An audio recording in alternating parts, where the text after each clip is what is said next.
આપ જોઈ રહ્યા છો સ્પાર્ક ટુડે ન્યૂઝ। મહીસાગરના વીરપુરના રણજીતપુરા તળાવમાં તિરાડને મામલે જ અરવલ્લીનું તંત્ર સતર્ક થયું છે। બાયડના મામલતદાર ટીડીઓના ઓડા ગામની મુલાકાત કરી છે। ગામના સરપંચ તેમજ ગ્રામજનો સાથે મુલાકાત કરી છે। તંત્ર દ્વારા કોઈપણ સ્થિતિને પહોંચી વળવા માટે કવાયત તેજ હાથ ધરવામાં આવી છે।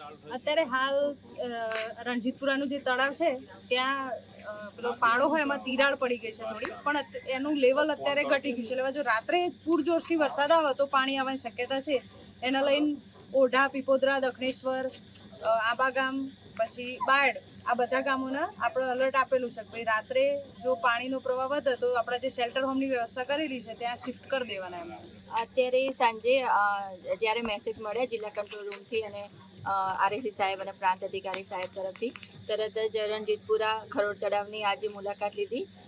ત્યાંથી સામાન્ય અત્યારે તો તિરાડ જ પડી છે, એ તળાવમાં ઓવરફ્લો જેવું લાગી નથી રહ્યું, પરંતુ ઓઢા, આમોદરા છે, પીપોદરા, દક્ષિણેશ્વર અને બાયડ આ તમામ ઇલાકોમાં અસરગ્રસ્ત થવાની સંભાવના છે। જો વરસાદ 3-4 ઇંચ એક ધારો જો પડી જાય તો અસર થાય એમ છે, બાકી સામાન્ય વરસાદ પડશે તો અસર થવાની હાલ સંભાવના નથી।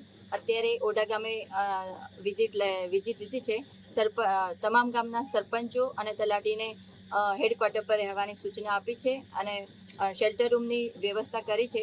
ત્યાં જો જે અસરગ્રસ્ત ઇલાકા છે કે જ્યાં નીચાણવાળા ઇલાકા છે, જે પાણી આવવાની સંભાવના છે, તો ત્યાંથી તમામ લોકોને શેલ્ટર રૂમમાં કાં તો દૂધ મંડળી કે કોમ્યુનિટી હોલ કે એવા જ્યાં વ્યવસ્થા કરેલી છે તો ત્યાં તાત્કાલિક ખસેડી લેવા માટેની સૂચના આપી દીધી છે। જે એલર્ટ કરવામાં આપ્યું છે એ સૂચના મુજબ અમે દરેકને જાણ કરી દીધી છે। નીચાણવાળા વિસ્તારથી આગળ આવી જાય અને હોમ સેન્ટરની વ્યવસ્થા કરી દીધી છે। જરૂર પડે તો ત્યાં ખસેડી દેવાની તૈયારી રાખી છે।